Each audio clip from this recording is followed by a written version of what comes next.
வணக்கம் friends, welcome to Vidya's cooking channel.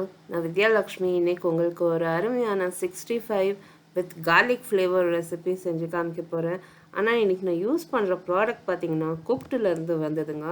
அவங்க வந்து எனக்கு சிக்கன் 65 மசாலா, அப்புறமா பட்டர் கிரேவி மசாலா அனுப்பிச்சிருந்தாங்க.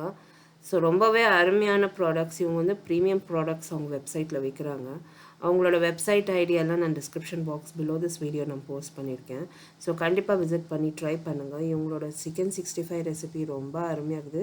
அவங்க சிக்கன் 65க்கு மெட்ராஸ் 65ன்னு சொல்லியிருக்காங்க. ரொம்ப ஈஸி டு ஃபாலோ இன்ஸ்ட்ரக்ஷன்ஸ், அவ்வளோவா வேலையே இல்லை.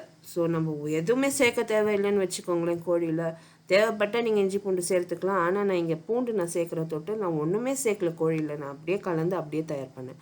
ஸோ இங்கே பார்த்தீங்கன்னா இந்த பட்டர் மசாலா கிரேவி கூட ரொம்ப சிம்பிள் தான் யூஸ் பண்ணுறது.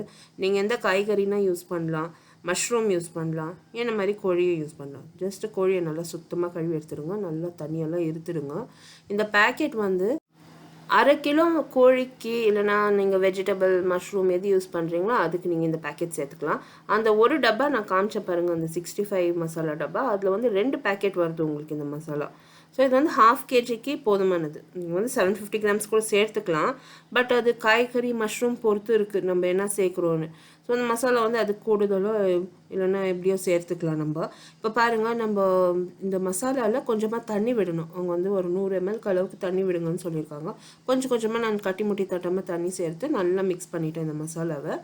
இப்போ இந்த மசாலா நல்லா கலந்ததும் எனக்கு உப்பெல்லாம் கரெக்டாக தான் இருந்தது.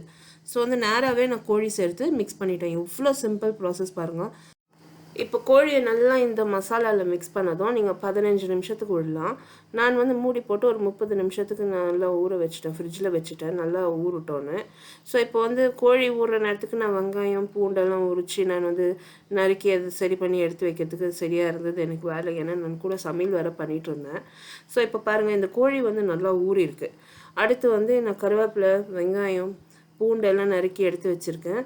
கொஞ்சமாக நான் வந்து எள்ளு சேர்த்துக்கிறேன், வற்றல் மிளகாய், கொஞ்சமாக மிளகுத்தூள், உப்பு, அவ்வளோதாங்க. இப்போ வந்து மிதமான தீயில் ஒரு கடாயை காய வச்சு எண்ணெய் சேர்த்துருக்கேன். எண்ணெய் நல்லா காஞ்சதும் அதில் வந்து ஒன்று ஒன்றா இந்த லாலிபாப் நம்ம மிக்ஸ் பண்ணி வச்சுருக்கிறத இன்னொரு முறை கலந்து ஒன்று ஒன்றா சேர்த்துடுங்க.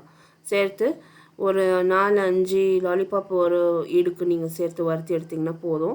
ஒரு 2 நிமிஷத்துக்கு ஒரு வாட்டி நல்லா திருப்பி வறுத்தெடுங்க. இது மேலே வந்து இன்னும் கொஞ்சம் க்ரன்ச்சியாக கிறிஸ்பியாக வேணும்னா ஒரு 2 நிமிஷம் எக்ஸ்ட்ரா விடுங்க. அது கொஞ்சம் ப்ரௌனாக மாறலாம். ஸோ ப்ரௌனாக மாறினா பரவாயில்ல, ஆனால் அந்த கிறிஸ்பியாக நல்லாயிருக்கும் டெக்ஸ்டர், உங்களுக்கு அந்த டேஸ்ட்டு சூப்பராக இருக்கும். ஸோ நல்லா இருத்து ஒரு தட்டில் எடுத்து வச்சுருக்கேன், ஒரு நாப்கின் மேலே, அந்த எண்ணெய்லாம் வடிகிறதுக்கு.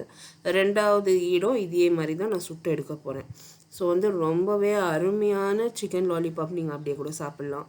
பட் இந்த 65 வந்து நம்ம அந்த பிரியாணி அந்த புலாவோட வச்சு சாப்பிட்டா தான் சூப்பராக இருக்கும். ரசம் ரைஸோட கேட்கவே வேணாம், அருமையாக இருக்கும்.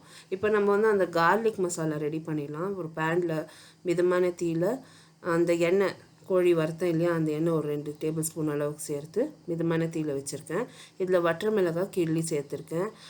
அடுத்து வந்து கருவேப்பிலையில் பொடியை நறுக்கி வச்சுருக்கேன், வெங்காயம் பூண்டு சேர்த்துருக்கேன். எல்லாமே சேர்த்து நல்லா ஒரு முறை வறுத்து எடுத்துடுங்க ஒரு 2 நிமிஷத்துக்கு. அடுத்து வந்து எள்ளு, மிளகுத்தூள், உப்பு சேர்த்து இன்னொரு 2 நிமிஷத்துக்கு நல்லா வறுத்து எடுங்க. இந்த கோழி வறுத்து வச்சுருக்கிறத சேர்த்து நல்லா எல்லாத்தையும் கலந்துடுங்க. தேவைப்பட்டால் இன்னும் கொஞ்சம் மிளகுத்தூள் சேர்த்துக்கோங்க. நீங்கள் ரசம் தூள் கூட தூவி நீங்கள் இது அருமையாக இருக்கும். நீங்கள் டாஸ் பண்ணி சர்வ் பண்ணிங்கன்னா அவ்வளோதாங்க. இது நான் சுட பரிமாறியிருக்கேன். எல்லா இன்ஃபர்மேஷனும் description box below this video இருக்கும். இந்த வீடியோ நீங்கள் லைக் பண்ணிங்கன்னா கண்டிப்பாக மறக்காமல் சப்ஸ்கிரைப் பண்ணுங்கள், லைக் பண்ணுங்கள், உங்கள் கமெண்ட்ஸ் எல்லாம் போஸ்ட் பண்ணுங்கள். அடுத்த புதிய ரெசிபியோடு உங்களை மறுபடியும் சந்திக்கும் வரை this is Vidyalakshmi. Thank you so much.